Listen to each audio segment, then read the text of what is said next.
अर्थानु जीवनाला विसरून जाऊ मद्यपानाला. मद्य करते बुद्धिभ्रष्ट, का करता जीवन नष्ट. सशक्त भारताचा एकच नारा, मद्यपानाला देऊ नका तारा. अशा घोषणा देत जनजागृतीच्या माध्यमातून सशक्त भारताकरिता दारू सोडा दूध प्या असा संदेश देण्यात आला. सिंहगड रस्त्यावर पोलीस अधिकाऱ्यांसह महाविद्यालयीन विद्यार्थी, सामाजिक कार्यकर्ते यांनी व्यसनाधीनतेच्या विळख्यात अडकत चाललेल्या तरुणाईला निरोगी आरोग्याचा मार्ग दाखवण्याकरिता पुढाकार घेत दुधाचे वाटप केले. सिंहगड रस्त्यावरील वडगाव पुलाखालील चौकामध्ये Jadhavar group of institute Sinhagad road police स्टेशनतर्फे दारू सोडा दूध प्या अभियान राबवण्यात आले.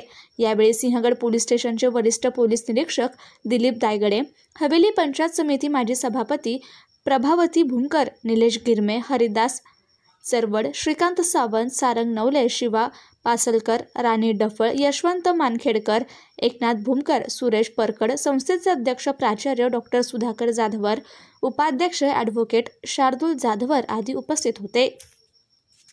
जाधवर ग्रुप ऑफ इन्स्टिट्यूटच्या माध्यमातून आणि सिंहगड रोड पोलीस स्टेशनच्या माध्यमातून हा उपक्रम राबवला जातो दरवर्षी.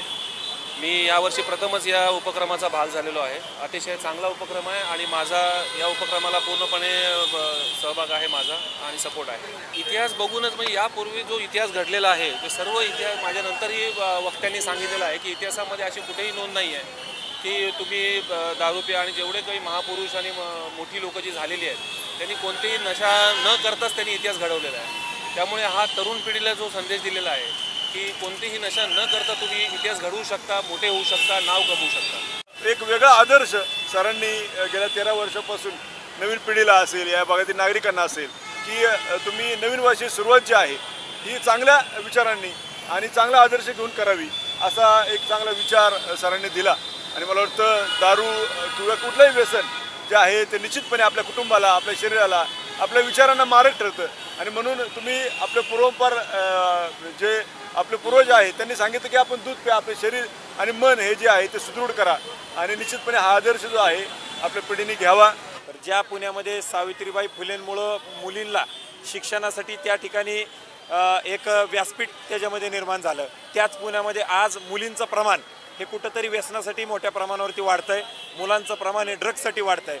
आणि म्हणून एक चांगल्या दर्जाचा भारत तयार झाला पाहिजे. आज 140 कोटीच्या देशामध्ये 76 कोटी युवक आहेत, त्यांचं वय हे 35 वर्षाच्या आतमध्ये आहे. आणि ज्या हजारो लाखो करोडो युवकांनी या देशाच्या स्वातंत्र्यासाठी आपलं स्वतःचं प्राण त्याच्यामध्ये त्यागले, या लोकांचं स्वप्न हे बलवान आणि बलशाली भारताचं होतं. साने गुरुजींच्या स्वप्नातला भारत घडला पाहिजे. बलसागर भारत हो, विश्वात शोभून राहो.